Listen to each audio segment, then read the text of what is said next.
Well, the only other thing I was wondering about is, and I think I've sort of got an answer, but I noticed that I'm not as unconditionally aligned as I'd like to be, and I am affected sometimes by other people. If there's some negativity, it affects me, and I dip. And so... Say that in a different way. I'm focused in a world of variety, and sometimes by my observation, I focus for a long enough period of time that my guidance system lets me know that I'm taking a little bit of a vibrational dip. Mm-hmm. Always an advantage in that, because there's always a clarification that comes from it. But my intention is to catch it in the earlier subtle stages, right, so that I have more control over how I feel within the conditions. Because, we're speaking for you, I don't want to withdraw from situations in order to maintain vibration. I want to learn to maintain vibration in all situations. Right. Otherwise, you're running and hiding from situations or from people or from subjects. Yes. And then your world gets smaller and narrower rather than broader and more expanded. You don't want to train yourself to a sensitivity that means run and hide. You want to train yourself to a sensitivity that means align. Align. There isn't anything that your inner being doesn't have the ability to look at and stay in alignment about. And the same is true of you. And so the way I'm going to do that is something's going to be said that affects me, and I'm going to find something that about the same subject. Well, maybe, but works. By then there's enough momentum that has taken place that it's unlikely that you're going to do anything about solving it in the moment. You're probably just going to take a vibrational hit on it. In other words, you're going to feel the emotion, and whatever is underway will undoubtedly continue to be underway. But the good news is, and your first subject of conversation with us here today is solving that, the good news is you slumber often enough that there is no momentum that ever needs to get going in a strong enough fashion that it ever needs to be much of a hindrance to you. But what happens to most, because they don't take that slumber as a clarification moment, they don't see it as a clearing of energy. Instead, they wake up and they pick up on those subjects right where they left off on them. We want to say this in a way that is absolutely accurate with the laws of the universe as we know the laws to be. You renew the momentum. The subject is forever yours. Whether it's active or not has to do with what you focus upon. But what you do with unwanted subjects is that you renew the momentum of them. Because while you slept, the momentum subsided. But when you readdress them, the momentum picks up again. So really, when we're talking about controlling your vibrational alignment and being happy in this world of variety, aren't we talking about how well you understand momentum and what you do about it? What you do about the momentum. What do you do about negative momentum? What do you do when you have a negative emotion, which means there's negative momentum, which means the engines have been added to the unwanted end of the train and you're beginning to move in that direction? What do you do about unwanted momentum? Simple question. Do you encourage it or do you discourage it? Do you increase it or do you decrease it? Do you continue to give it your attention or do you take your attention from it?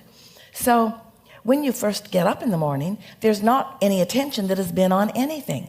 Now, the first attention you give to something is going to give you a subtle awareness of what you're doing with your momentum and which direction your momentum is going. Is it in the direction of your desire or against your desire? Is it allowing or is it resisting? So if you have been meditating frequently, if you've been basking often, if you've been in a state of appreciation often, then you're going to become aware of negative momentum in early, subtle stages. And when you deal with it in early, subtle stages, it turns out to be nothing. But if you don't deal with it in early, subtle stages, then it becomes more, then it becomes more, then it becomes more on your mind, then it becomes more conversation, and then, yes? And the dealing with it is the question. The dealing would be changing the focus, changing the thought. The dealing with it is always softening the resistance about it, which is the same thing as saying, look at whatever the subject is, and in an attempt to see it the way Source sees it, because the fact that you feel negative emotion means you're seeing it slightly different. Slightly different. And the more momentum that is gathered, then the greater the difference in the way Source is seeing it. Because when you get rolling and flowing and blowing on something unwanted, you distance yourself vibrationally from Source. You can't tune into Source and that at the same time. Yes? Yes. So you want to talk through something? You want to make it more than a theoretical observation of someone who never feels negative emotion? No, it's just in conversation. You know, somebody will say something that's a little negative, and I feel it, and I push against it instead of changing my own. First of all, let's talk about I'm not that. conditional. Let's talk about that, because when you feel like you want to push against it, it means you don't want the momentum to get going. Yes. It I want to means stop it right now, but I'm pushing. it's all right. It's natural. So we have some words we're going to throw to you, and you let us know which ones feel stronger, which ones feel more negative, which ones feel less negative, since we are talking about resistance. When someone introduces something into the conversation, is what you are meaning by this that it feels personal to you, like it could negatively affect you right away? Does it hurt you when you hear it? Is it a sore spot with you? Is it something that is offensive to you? We're throwing a lot of questions at you all at once because we want to stir some. Is it something that you've asked them not ever to say and now they're saying it? Are you afraid of it? Are you afraid the momentum will sweep over and take you over? Do you feel guarded and fearful? Yeah, I guess I don't feel solid enough in my unconditionalness that any little negative thing is going to wobble me, and so that's why I'm trying to push it away. But the thing about that is, and the reason that we talk so excitedly about step 5 is because we want you first and foremost to embrace the understanding of the concept and reality of never-ending contrast in your physical human experience. Because if you're trying to push it all away, then you're just piling resistance on resistance. Why not say, hey, it's what it is. It's what it is, and it's what we chose. And it's how we think, and it's how we contour, and it's how we decide, and it's a good thing. And the fact that somebody else thinks something that I don't agree with, or says something that I don't agree with, certainly is no risk to me in this huge environment where contrast of all variety must be understood and allowed and even embraced conceptually. We're not saying that you should embrace pieces of contrast and say you like something that you don't like or promote something that you don't promote, but we want you to stop fearing contrast. This matters a lot. Being afraid of contrast makes you afraid of life. Being afraid of contrast makes you not accepting why you're here in this environment where contrast exists. We want you to laugh about contrast and be interested about contrast and allow yourself to have conversations about variety in order to help you decide what you want. Esther and friends were having lunch in several cities. And in the last city, there was a very interesting man who was their escort around the city. He was leading them from place to place. And he opened some conversations that Esther found really fascinating. She really wanted to go further with him. But they were somewhat of a very general political nature. He was talking about things around the world, not pinpointing anything. But Esther felt like he was taking their political temperature just a little bit. And Esther was fascinated to watch how carefully he maneuvered as to not get anything going in a direction where there would be offense taken, but wanted to say enough to find out who these very interesting people were. And Esther wanted to find out who this very interesting person was as well. You see, there's a big world full of lots of thinkers that have knowledge that will expand your knowledge. And further, the combination of what they know and the combination of what you know is the best of all of the worlds, you see.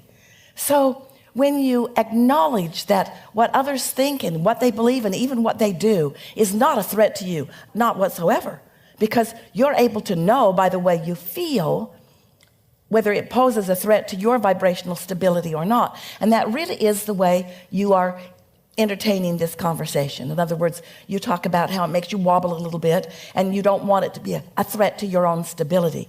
We just want you to know it cannot be. Certainly not at this stage of your vibrational, conscious, deliberate evolution. So why not just enjoy differences?